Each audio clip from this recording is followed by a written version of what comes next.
Teacher था बहुत मतलब स्ट्रिक्ट, तो इसने वर्किंग में ना बहुत डिमांडिंग चीज़ें की हैं, और इसने इसका तरीका भी अलग था बिल्कुल करवाने का ना। तो इसने जैसे अब C1 की जगह ना इसको इसने 1 लिख दिया, कांस्टेंट को ये 1 से रिप्रेजेंट करता है, ठीक है।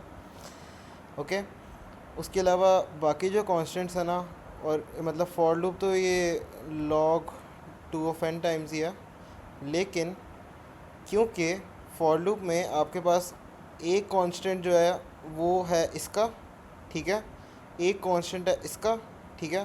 तो log 2 of n times 1 log 2 of n times 1, ठीक है।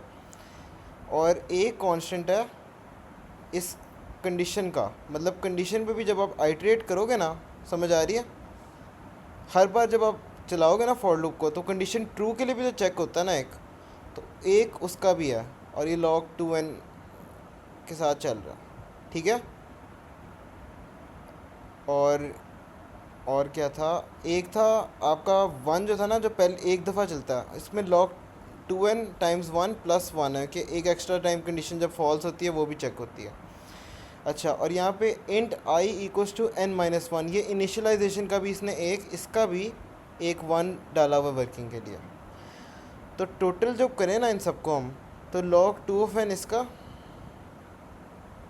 ठीक है, प्लस log 2 ऑफ n इसका, ठीक है। और ये जो फॉर लूप में ये कांस्टेंट के साथ है, फॉर लूप का ना लिखो, चाहे फॉर लूप का ओवरऑल होता है, ठीक है। तो इसने इस तरह से करवाया हुआ कि ओवरऑल नहीं लिखा हुआ, C1 C2 की फॉर्म में नहीं लिखा हुआ, इसने 1 की फॉर्म में लिखा हुआ। तो इसमें ओवरऑल इसने इसलिए नहीं डाला, ठीक है। ओवरऑल कंसिडर भी नहीं होता, आप हमेशा बॉडी और इस तरह की चीज़ों को डालते हैं। ओवरऑल तो मैं वैसे ही लिख रहा होता हूँ, जो फॉर लूप के बाहर वाला लिखता हूँ मैं, वो मतलब वैसे C1 C2 इस तरह की चीज़ें अंदर ही आती हैं। जैसे आप लिख दो C1 प्लस C2, जिस तरह मैं करवाता हूँ उसमें C1 plus C2 log 2 of n plus 1 false condition का, ठीक है। इस तरह से मैं करवा रहा होता हूँ। लेकिन इसने क्या किया, इसने ट्रू कंडीशन के लिए भी एक वो किया हुआ है log 2n, ठीक है। और ये 1 से रिप्रेजेंट करता है कांस्टेंट को। तो एक इसका हो गया log 2n, और इसका प्लस 1 भी, तो प्लस 1 भी आ गया, और एक प्लस 1 आ गया इस इनिशलाइजेशन का, ठीक है।